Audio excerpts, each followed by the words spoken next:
Мен сіздерге көптен бері жанымды жегідей жеп жүрген сырымды ашсам деймін. Тастанды бала көбейіп кетті деп, қазір жұрттың бәрі қыздарды жамандауға үйреніп алған.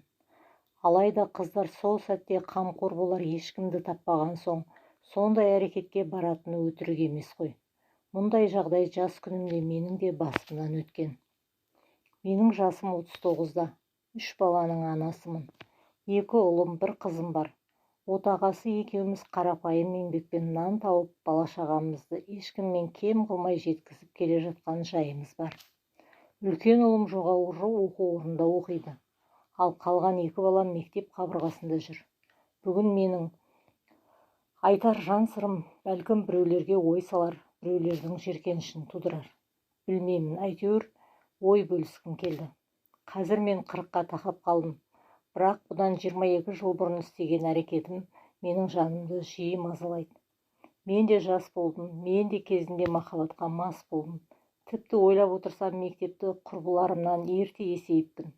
9-шы сыныпта оқып жүрген кезімде сыныптас құрбыларым әлі де ойын баласы болып, ойынға қанбай жүргенде мен сылаңдап бой түзей бастадым. Әрине сөз жоқ, менің тіземнен келетін қос бұрымым, әдемі мүсінім, шыттай болып, тап-таза болып жүретінім, сабақтан уақытта әдемі көйлектерімді киіп алып, ауылдың шеткі жағындағы әпкемнің үйін қасақана жігіттердің көзіне түсу үшін бетке алатыным, осының барлығы елдің назарын аударды. Мен сабақта аса жақсы оқымадым. Мектептегі үлгерімім орташа болғанмен, кешкілік мектепте ұйымдастырылатын би кештерінің сәні болдым.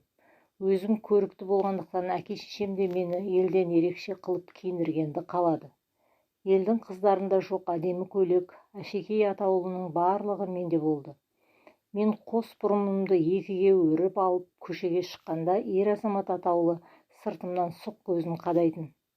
Әрине шешемнің ойынша мен өз ойын іркіп жеткізе алмайтын ұяң, ибалы қыз болып өсіп келе жаттым. Бірақ мен жұрттың назарын аудару үшін кей кездері ұяңдықты ысырып қоятынымды ол кісі біле бермейтін еді. Мен 9-шы сыныпты тамамдап, 10-шы сыныпқа көшкен жылы ауылда өзімнен 4 жас үлкен жігітпен жүрдім. Бастапқыда өзімнен үлкен, мектепті бітіргеніне 4 жыл болған жігіттің маған сөз салғанына кәдімгідей мақтандым. Құрбыларымның арасында мұны масаттанып тұрып айтып жүрдім. Күндіз мектептемін, кешкісін сол жігітіммен кездесіп жүрдім. Үлкен жігіт келгеннен кейін біздің үйдің маңына басқа жігіттер жолай да алмайды. Осылай 3-4 айға дейін жай ғана кездесіп жүрдік. Артынан біздің қарым-қатынасымыз тіптен салмақтана түсті. Мен 10-шы сыныптың 3-ші тоқсанында жігітіммен төсек қатынасына түсе бастадым. Алғашқында қарсылық білдіргеніммен, бәрібір үлкен жігіт мені құрығына түсірмей қойсын ба. Уақыт өте келе біз кәдімгі ерлі-зайыпты адамдардай бола бастадық. Кешкісін ол келмей қалса, мен кәдімгідей алаңдайтын, мазасызданатын болдым. Осылайша елеңдеп, алаңдап жүріп, 1 жылдың өте шыққанын да аңғармадым. Бұл кезде біздің қатынасымыз біраз адамға белгілі болып қалған. Мектептегі мұғалімдердің мені атарға оқу жоқ. Талай қыздар жиналысында мәселем қаралды. Бұлайша айтқанда, мектептен әбден сүйкімім кетті. 11 жылдықты бітіріп, тезірек осы мектептен кетіп қалуды ғана тіледім. Ендігі 1 жылға шыдау, сырт көздің гулеген сөзі, құрбыларымның алшақтауы, сыныптастарымның өз орталарына мені қоспауы, мұның барлығы мені әбден мезі еткен. Жігітім екеуміз бұрынғыдай емес, елдің сөзінен қашқақтап, менің шешемнің қаһарынан қорқып, анда-санда бір кездесетінбіз. Сөйтіп жүргенде тағы 1 жылға жуық уақыт су етіп өте шықты. Біз үшін мектеп бітіруге даярлық басталды. Сондай бір қызу дайындықтарының бірінде мен қатты ауырдым. Құсып, басым айналып, әбден мазам кетті. Осылай 1-2 ай өтті.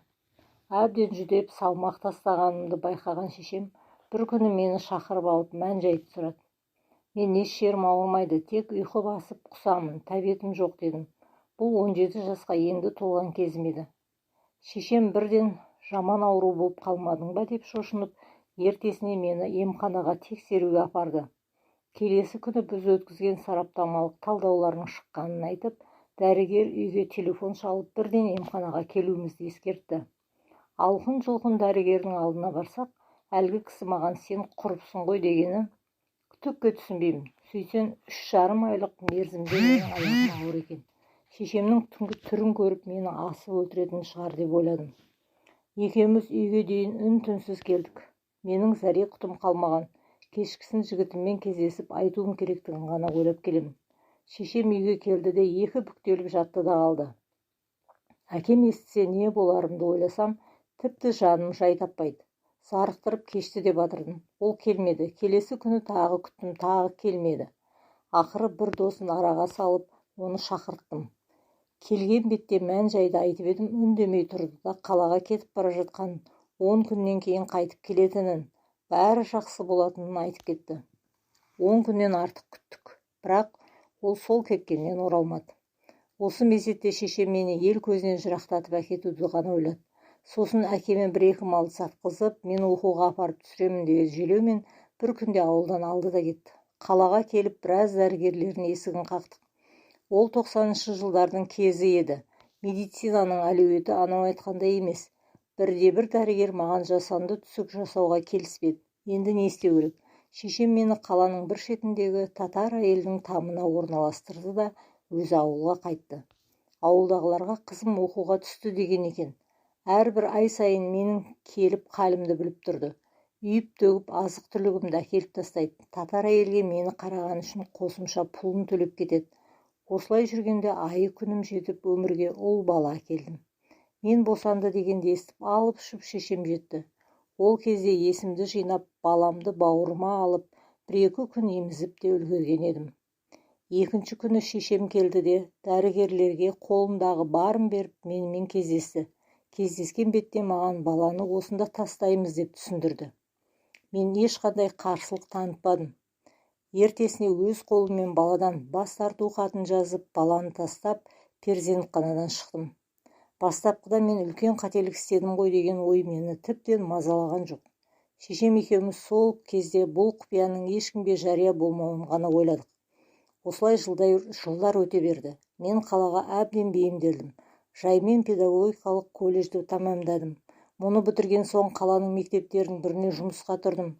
Артынан ағылшын тілі мамандығын меңгердім. Тұрмысқа шықтым. Қазір мектепте сыйлы ұстаздардың бірімін. Әрине барлығы бірден жақсы болып кеткен жоқ. Мен де талай қиындықты басымнан өткіздім. Отағасының мінезі мен менің мінезім үйлеспей, ажырасып қайта қосылған күндеріміз де болды. Әйтеуір отбасылық қиындықтардың біразын еңсердік. Қазір ұлым жоғары оқу орнында 2-ші курс студенті, қызым биыл 11-ші сынып тамамдайды. Кіші ұлым 9-ші сыныпта оқиды.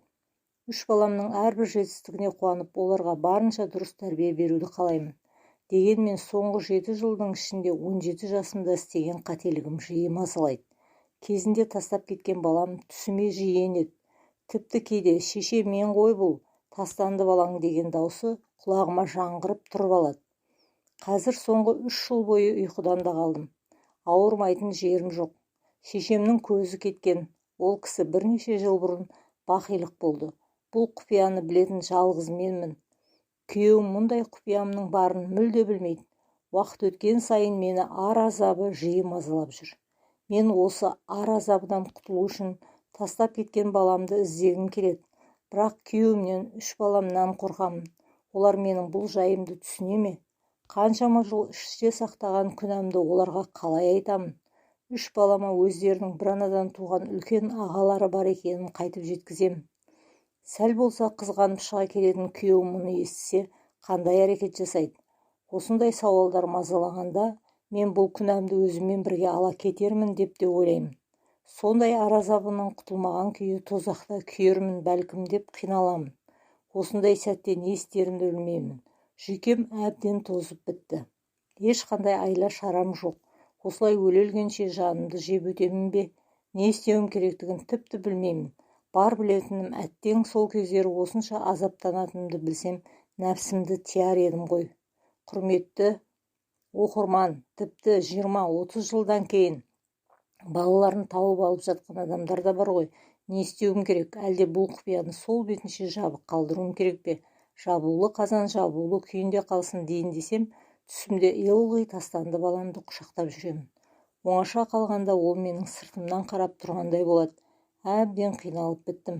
Кейде қара терге малшынып барып, таң ата бірақ ұйықтаймын. Маған ақыл қосыңыздаршы. Бұл ар азабынан қалай құтыламын?